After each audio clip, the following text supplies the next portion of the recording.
Pedro, meu querido, bom dia. Ou Bom já dia, boa tarde. Pedro. Bom dia, Eu estou Sinara. aqui, Bom dia, Felipe. Quanto tempo? Nem tô tanto aqui assim, né? vendo a sugestão do João Pedro Trevisan, que falou: bora usar chapéu igual do Lula em homenagem e também ao Panamá, né? Tá tudo bem, meu irmão? Tudo, meu caro. Só essa mão aqui mesmo, mas de resto, também.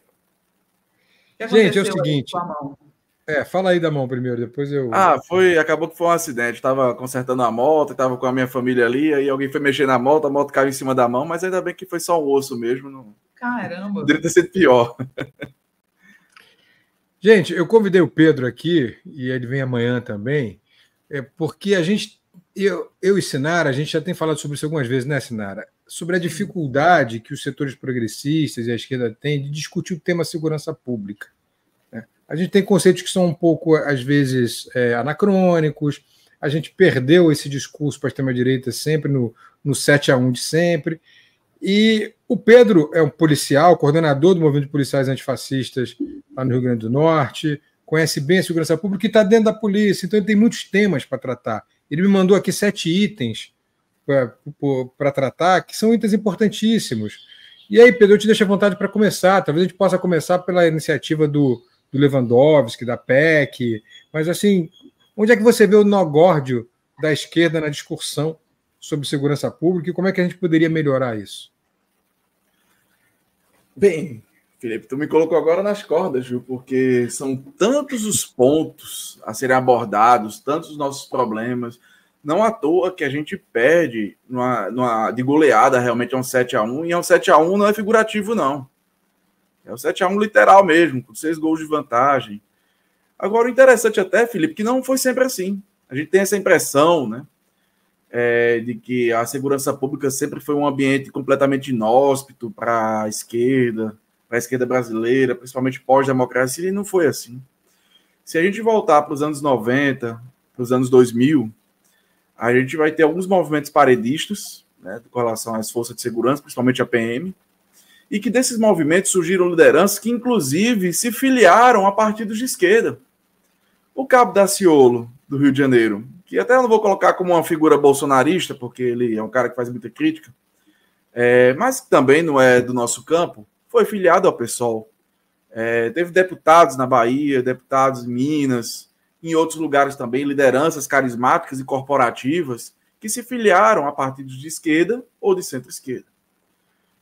Mas parece que em algum momento, né, a gente perdeu a mão ou perdeu a oportunidade histórica de sedimentar isso, e essa galera caiu no colo de uma forma muito agressiva e aguda, no colo da extrema-direita, capitaneada por Bolsonaro, mas que hoje é muito mais do que Bolsonaro. Bolsonaro foi a luz, digamos, que atraiu, não é? Esse exército. Mas hoje tem vida própria, tem uma bancada da bala gigante, expressiva, que incomoda a governabilidade, né, que produz a retórica principal com relação à segurança pública no Brasil. Tem todo um corpo lá de 30, 40 deputados ligados, relacionados, sejam de forças policiais, seja também do Exército, Forças Armadas, estão lá presentes, representados. Então é um cenário que a gente vai ter que rever. E que o governo Lula tenta, né, fazer alguns ensaios. A gente pode falar da PEC, da segurança pública, a gente pode falar do decreto, a gente pode falar das medidas iniciais do governo com relação à restrição, com relação à questão armamentícia. A gente sabe muito bem que quando o Bolsonaro assume durante o seu governo, virou uma pandemia de clubes de tiros, né, disseminação de armas dentro da sociedade brasileira. Os números são espantosos, nada cresceu como isso, como o número de armas e de clubes também. Não que eu esteja aqui condenando ou criminalizando os clubes, mas a gente tem que entender o fenômeno e o processo, né? Acabou que a coisa foi feita de uma forma tão desregulamentada, tão sem um exame com relação a prejuízos, que chegou ao cúmulo, Felipe, de terem pessoas serem filiadas a 2, 3 clubes apenas para ter a desculpa de trafegar com arma de fogo. Ocorreu isso. Porque, digamos, o cara fosse abordado numa blitz às 9 da noite, 10. Pô, por que você está com essa arma? Ele não, eu estou indo para um clube de tiro. Porque tem um clube de tiro que foram abertos 24 horas para dar esse tipo de alegação. Então, o governo Lula realmente, ele não é que ele mudou da água para o vinho essa política, mas criou uma racionalidade com relação às armas. Também tem uma proposta de PEC que está avançando, que a gente pode falar um pouco, e tem também o decreto que foi há pouco feito, redigido pelo Ministério da Justiça e Segurança Pública, que tenta também trazer uma, digamos, uma regulamentação, não seria a palavra, mas definir melhor parâmetros com relação ao uso da força pelas forças policiais. Sinara. Pedro, a gente estava falando aqui mais cedo, né, sobre algumas posturas da esquerda que eu acho que são contraproducentes em relação à segurança, né? Então, assim, obviamente que nós defendemos o devido processo legal, né, que as pessoas sejam julgadas até a última instância, né? Só que a gente não pode confundir, muitas vezes essa postura é confundida com leniência em relação ao crime, tá? Sobretudo com relação aos crimes contra a vida, tá? Eu acho que a sociedade, todo mundo, eu me incluo, não aceita que a pessoa que mata a outra fique solta. A pessoa que mata a outra tem que ser presa, tá? Então, você não acha que a esquerda deveria moderar o discurso dela em relação a esse... que eles me chamam de punitivista, sabe, Pedro? Me chamam de punitivista quando eu falo isso. Mas eu, sinceramente, não aceito que um assassino demore 30 anos para ser preso, e aí quando chega depois de 30 anos que ele é finalmente condenado, aí já passou muito tempo, ele paga uma multa, ele já tem idade, não sei o quê, e acaba que a pessoa não é punida nunca, né? Então, assim, você não acha que existe que a esquerda precisa moderar o seu discurso em relação à punição, sobretudo em relação aos crimes contra a vida? Concordo completamente, Sinara. E vou trazer algumas impressões a mais. É um problema nosso, mas é uma realidade também, a gente tem que lidar com ela, que talvez um grosso muito grande com relação àqueles que militam e têm posições de liderança frente à esquerda, não estão, digamos, não vivem a realidade mais nua e crua. Vivem, claro, a sua realidade, tem o seu lugar de fala, etc., mas, digamos, o que eu estou querendo dizer é que não estão no ônibus. Né? Não é que só quem está no ônibus possa falar, mas é importante a gente escutar quem está no ônibus. É importantíssimo escutar. Porque essas pessoas que estão no ônibus, essas pessoas que são CLT ou pequenos autônomos, eles são as grandes vítimas, tanto dos crimes contra a vida, como também de outras modalidades de crime que também têm uma violência muito forte e que a esquerda não pode desprezar. Que eu estou falando principalmente aqui dos crimes patrimoniais. Veja, imagina, eu não estou julgando a pessoa, mas o cara foi lá e comprou um celular em 12 vezes. Aquilo representa um sacrifício muito grande. E aí vem um cara, coloca uma arma na cabeça dele e leva esse celular. São tantas formas de violência, Sinara, que se eu fosse aqui a gente ocupava muito tempo, mas dá para mencionar algumas. Tem o medo da morte. Você se sente pequeno, você se sente impotente. Tá lá um cara que ele pode, na escolha dele, tirar a sua vida. Aí transformar de sair de crime patrimonial para também um crime com relação à vida. Tem a violência material no sentido de que o que aquilo ali significou para você, aquele pertence que foi retirado. Quanto tempo você abriu mão de estar com a sua família, de fazer coisas que você gosta, para a sua saúde mental, inclusive, se esvaiu apenas pelaquela retirada daquele item. Os perigos outros, uma vez até vi uma situação bem complicada, Sinara. O celular da moça que eu atendi não estava desbloqueado, estava desbloqueado. E ela trocou mensagens com o namorado. E nisso aí tinha intimidade dela ali, fotos e etc. E ela estava sendo chantageada depois. Veja, aí a gente vai entrar para, inclusive, a questão da liberdade sexual. Ela estava assim, o que é que eu faço? E eu, tipo, Deus do céu, que situação limítrofe, porque isso aí pode causar outros prejuízos inimagináveis à moça, né, à vítima. Então, a esquerda realmente tem que ter um olhar mais duro, e aí eu não estou pactuando com a visão da direita, da extrema-direita, mas sim mais duro com relação à questão da criminalidade. a gente tem que ter tentar salvaguardar um pouco mais a nossa população e entender a raiva das pessoas.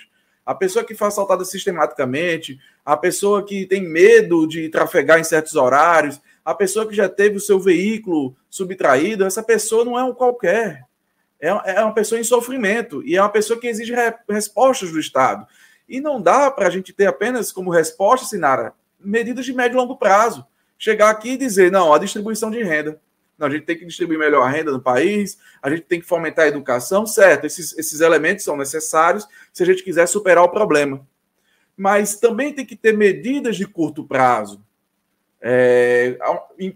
Fazer com que as polícias civis tenham mais capacidade para recuperar esses celulares. Ah, Pedro, mas é só... Não, mas pelo menos a gente tem que dar pequenas respostas para que a população entenda que a gente não está cego a isso. A gente não pode tratar isso como coisa pequena. Eu concordo contigo inteiramente. Eu assisti um colega meu, um amigo meu, ser infelizmente assassinado, e a pessoa que fez isso com 3 anos estava na rua. Não isso dá, né? É uma realidade de periferia. É uma realidade de periferia. E tá lá a pessoa assistindo isso, Sinara, e qual é a reação dela com relação à justiça, ao sistema? Ela vai dizer, não serve. Aí fica endossando. E aí, naturalmente, a gente fica julgando, às vezes, como bolsonaristas, etc, etc. Mas essa pessoa, naturalmente, ela vai migrar para um outro campo. Ela vai dizer, já que não há dentro do sistema resposta que minimamente me contemple, eu vou acabar achando que o melhor é o extermínio. Porque acaba confundindo com leniência, né? Leniência em relação ao crime não é a mesma coisa de defesa do devido processo legal, gente. Não dá para você ser leniente, né? Tem alguns crimes que têm que ser punidos exemplarmente. Um cara que mata... Os feminicidas, por exemplo. Gente, esses feminicidas, eles têm que ser presos imediatamente. Não tem justificativa para um cara matar uma mulher e demorar 200 anos para ser condenado, Pedro. Exato, concordo contigo inteiramente. Então, é um problema de narrativa que a esquerda... vamos lá, eu concordo inteiramente com o exercício de todos os direitos por parte de todas as pessoas. Então, os presos têm que ter os direitos, tem que ter. Mas a gente tem que colocar isso na balança com relação também às vítimas, né? Qual o nível de atendimento às vítimas que a gente tem enquanto sistema? Né? O quanto a saúde pública está envolvida nisso? O quanto a segurança pública está envolvida nisso? O quanto a assistência social está envolvida nisso? Eu acho que a gente tem formas dentro dessa questão, formas de a gente se posicionar e as pessoas entenderem que a gente não está fazendo pouco com relação à violência, mas muito pelo contrário, que a gente está atento. Então, a Previdência Social, por exemplo... o tempo para que a família receba, eu vou falar até por parte de policiais, viu, Sinara? Quando um policial ele é vitimado, a família fica desassistida por um tempo. E, tipo assim, no momento que a pessoa tem que providenciar funeral, todas aquelas questões, tem que se reorganizar inteiramente. Às vezes as famílias ficavam 3 meses sem receber. E eu não estou aqui defendendo no sentido de os policiais têm que ser tratados diferenciadamente. Não, acho que tem que ter um programa de assistência às vítimas por parte do governo federal, que pessoas que tenham venham padecer de fatalidades como essa, elas sejam devidamente assistidas. E a esquerda tem que abraçar mais essas pautas. Tem que criar programas ou formas de assistência para que a direita não fique replicando coisas e a gente tenha dificuldade para responder. E aí eles falam, a esquerda gosta de bandido. Ninguém gosta de bandido, nem a família do bandido gosta de bandido. Mas acaba que a gente tem que ter uma retórica política contrária. Não é assim. Tanto que a gente fez isso aqui para diminuir digamos, a facilidade com que o crime opera. E do outro lado, a gente também está assistindo as vítimas porque a gente quer passar a mensagem de que a gente sim se importa. E a gente se importa. Só que a gente tem que colocar as coisas no plano mais concreto. Eu acho que a esquerda tem que se posicionar melhor nesse sentido, realmente. Concordo inteiramente contigo. Ter mais cuidado com quem está sangrando, quem está sofrendo, quem está perdendo seus bens na linha de frente. A gente tem que observar essas pessoas porque elas têm opinião e não é qualquer coisa, não. Uma pessoa que está vítima de violência, ela tem que ser devidamente cuidada. Felipe. A gente entra no outro assunto que eu estava buscando aqui os tópicos que o Pedro me mandou. E um desses tópicos que estava previsto para mais tarde, mas acho que a gente pode adiantar, é o alinhamento automático de policiais à direita e à extrema-direita. Você é uma exceção, Pedro. Você já está falando sobre as causas disso, mas como reverter isso? Como ter mais policiais com essa consciência social que você tem? Bem, o governo federal, quando ele, por exemplo, tenta normatizar ou dar uma clara evidência com relação à força, uso da força nas instituições policiais, naturalmente é uma coisa que agrada até a parte da população, mas que, em virtude de toda a politização feita dentro das polícias, desagrada. E aí eu não estou falando para a gente não fazer isso, ao contrário. Eu estou dizendo para a gente fazer isso, outras medidas, mas a gente tem que olhar para o funcionamento das instituições policiais, para a base, entender o que elas querem e o que está alinhado aos interesses nacionais. Então, o que há, Felipe, de abuso e de assédio dentro da instituição policial não é brincadeira. E quais são as medidas para isso? São poucas. O governo federal até, elogiosamente, instituiu um programa que é vinculado ao SUSP, que é o atendimento psicossocial, onde policiais podem virtualmente acessarem psicólogos e etc. Mas isso é muito pouco, isso cuida do quê? Da chaga, e não da origem do problema. A gente tem instituições policiais que são extremamente hierarquizadas, em que, infelizmente, há muito de assédio, que não há horizontalidade, que não há transparência, que não há participação social. Então, a gente tem que olhar para o sofrimento dessa classe e não apenas pensar em questão de dinheiro, pensar além disso, estruturas. Como é que eu posso fazer com que as polícias militares tenham menos assédio com relação aos seus corpos, principalmente os praças? Vamos ter uma lei orgânica, então, que não preveja, por exemplo, mais a prisão administrativa. Teve uma colega minha, Sinara, que ela foi presa. Teve um colega que foi preso porque fez uma reunião. Olha o que acontece. O colega foi preso porque chamou uma reunião para discutir pauta salarial. Teve uma outra colega minha que foi presa apenas porque se recusou a levar café para um superior. Sim, ela se recusou a fazer o serviço de copa, levar café. Teve um tempo em que as policiais, para poder engravidar e casar, tinham que comunicar ao seu chefe. É quase um segundo pai de antigamente. Estou falando, digamos, voltando, a gente vai ter. Isso eu estou falando de anos 80, anos 90. Eu não estou falando de 1900 e bolinha. Era quase, digamos assim, ao mesmo tempo que levava o noivo para conhecer a família, também tinha que fazer isso. Então, carreira única, a gente tem que observar para transformar as instituições em instituições mais horizontalizadas. A gente tem que ver a questão do controle externo e controle da atividade policial, que o Ministério Público não vem executando muito bem. E as corregedorias internas, elas são corregedorias classistas, corporativas. Em que sentido? Quem vai me julgar é sempre um delegado. Então, se eu tiver uma situação envolvendo Pedro Tchê e um delegado, o que é que vai ter como resposta? Então, tem vários pontos que a gente poderia dialogar com as bases policiais e a gente ganhar e trazer essas bases para perto da gente. E a gente não faz por quê? Porque a gente escolheu se abraçar com as elites corporativas para ter algum nível de gerência dentro da instituição. Só que aí a gente vive de pouco, sabe, Sinara e Felipe? A gente vive de muito pouco.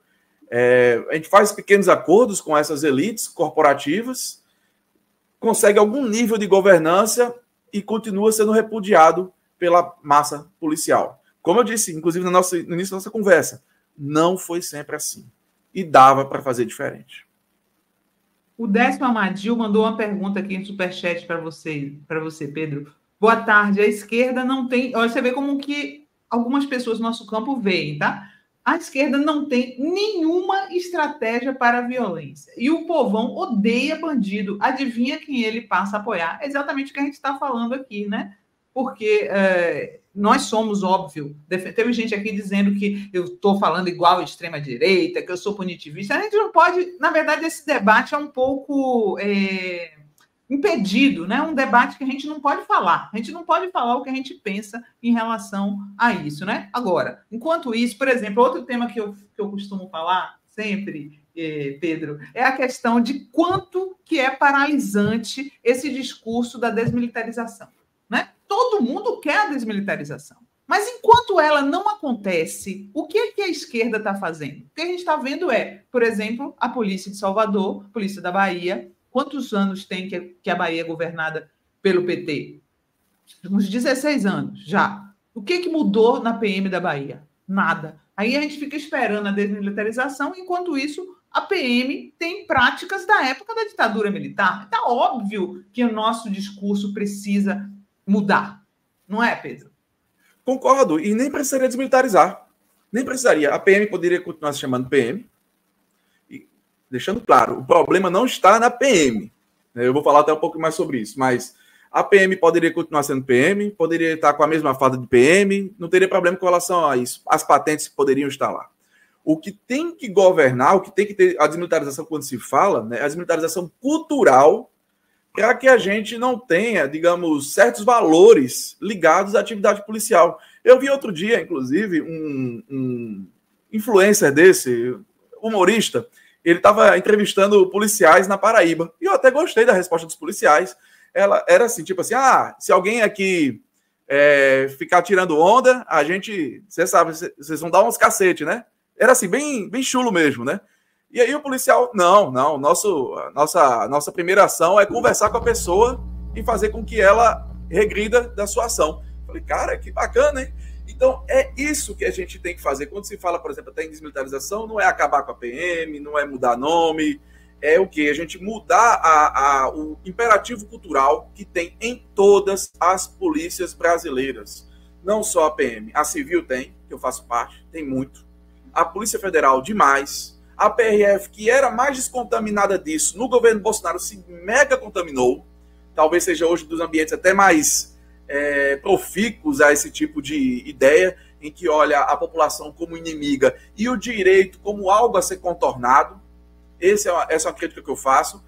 Uma coisa, por exemplo, eu tenho críticas à lei de drogas, mas eu não prego digamos, um desrespeito à lei de drogas e nem coloco ela no patamar como inimiga do meu trabalho. Eu falo que ela tem que ser alterada, que tem que ser modificada. Já tem, infelizmente, muitos policiais que eles falam o seguinte: a lei é minha inimiga. Se não fosse a lei ou conjuntileza, né, o ordenamento jurídico, eu trabalharia bem melhor. É um absurdo. A atividade policial, ela tem por razão precípua a manutenção da lei. Se você está contra a lei, você está no circuito errado, amigo. Contra a lei a gente sabe o que é, né? É o cara que resolve cometer ilícitos. O policial pode ter uma opinião crítica, mas ele não pode estar numa postura divergente ao do ordenamento jurídico. Eu, Pedro Tchê, por exemplo, que sou favorável à mudança na lei de drogas, eu não posso olhar, por exemplo, um ato de tráfico de drogas e virar as costas. Eu estou prevaricando. Mas, bem, acaba que esse tipo de cultura, esse tipo de percepção é muito cru pertencente ainda às polícias. A gente tem que mudar isso, né? E tem outras coisas a alterar também, Sinara.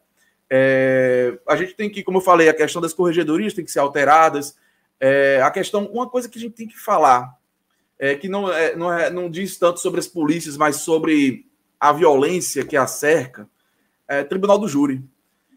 É um assunto complicadíssimo que tem que ser abordado. O Tribunal do Júri está soltando à torto e à direita casos em que a situação é extremamente duvidosa. Está valendo, Sinara, para a gente ver o absurdo, depoimento de professor de jiu-jitsu dizendo que o cara é gente boa. Essa sendo a prova para liberar com relação a atos de violência cometidos por policiais. Então, a gente tem que remodelar todo o sistema e a gente tem que, ao mesmo tempo que cobrar mais ao policial, a gente tem que olhar também para as necessidades dele. E eu não estou falando só de dinheiro. Muitas vezes a gente se acomoda com isso. Vamos dar uma bolsa para ele ali, vamos fazer uma coisa para ele ganhar um pouquinho melhor. Não resolve. A gente tem também que olhar para as violências institucionais e os malfeitos institucionais que têm que ser corrigidos, não só para o policial, mas para beneficiar, inclusive, toda a população. Porque se a gente olha a quantidade de crimes que são cometidos e o número de resolução, o número de resoluções com relação a eles é baixíssimo. Crime patrimonial, 2%, Sinara. De cada 100 celulares roubados, pelo menos isso até um pouco tempo atrás, apenas 2, né, se descobria quem era o infrator e se recuperava o celular. Veja, outros 98 passavam batido.